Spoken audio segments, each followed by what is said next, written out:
So, another solid question. And yes, the fear of Russia becoming a leaderless nuclear state in the face of a potential collapse of the Putin regime is very real.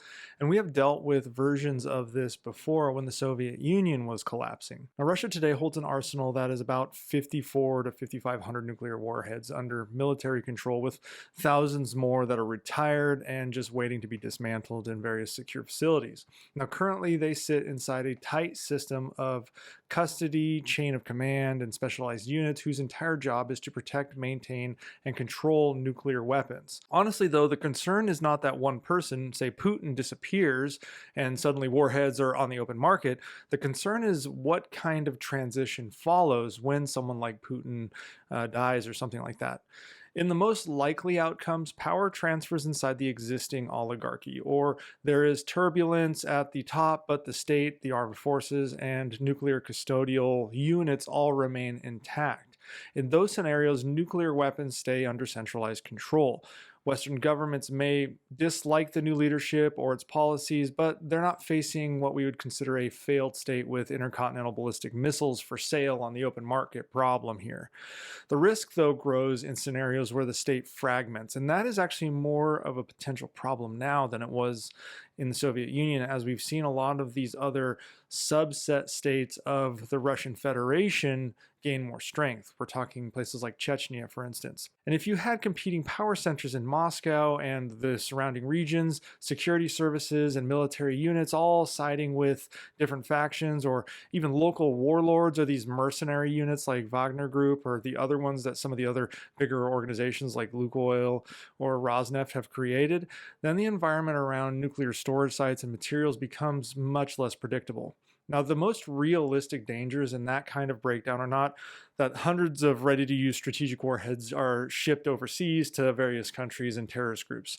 The more plausible threats are loss of control over a small number of non-strategic nuclear weapons, diversions of highly enriched uranium or plutonium, and the movement of experienced nuclear personnel, engineers, and security specialists into the service of foreign states or serious non-state actors that are seeking nuclear weapons. Now, we have real-world references for how seriously this is taken.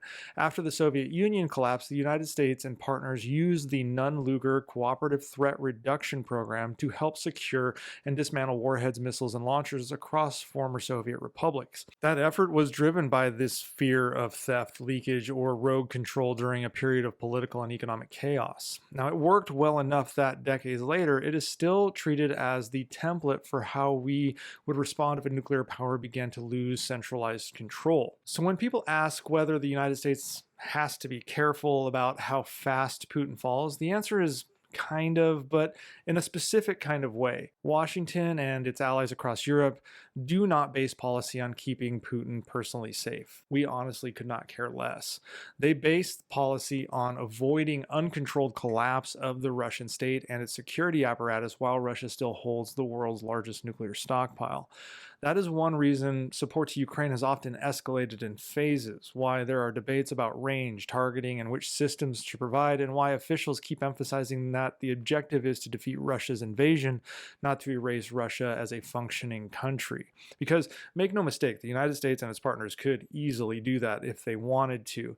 The problem is I think we err far more on the side of caution than we need to in this current scenario.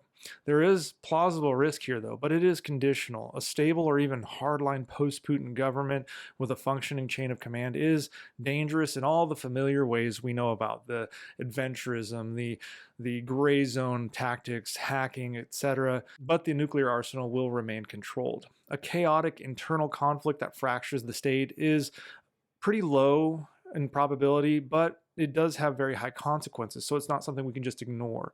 And that is where this fear of nukes for sale becomes less theoretical. It's in the planning processes. In that environment, the United States, NATO, and likely China would move fast politically, economically, and through quiet back channels to secure the sites, pressure whoever holds power, and prevent nuclear assets from slipping outside state control. So this concern is valid because it is rooted in real strategic problems, but the scenario where Russia instantly turns into a nuclear flea market is very unlikely. Now, the serious conversations that need to be had in the US surround how to help Ukraine Ukraine win and hold Russia accountable while keeping pressure calibrated enough to avoid pushing a nuclear armed state over the edge into fragmentation without a plan for how to keep its arsenal secure.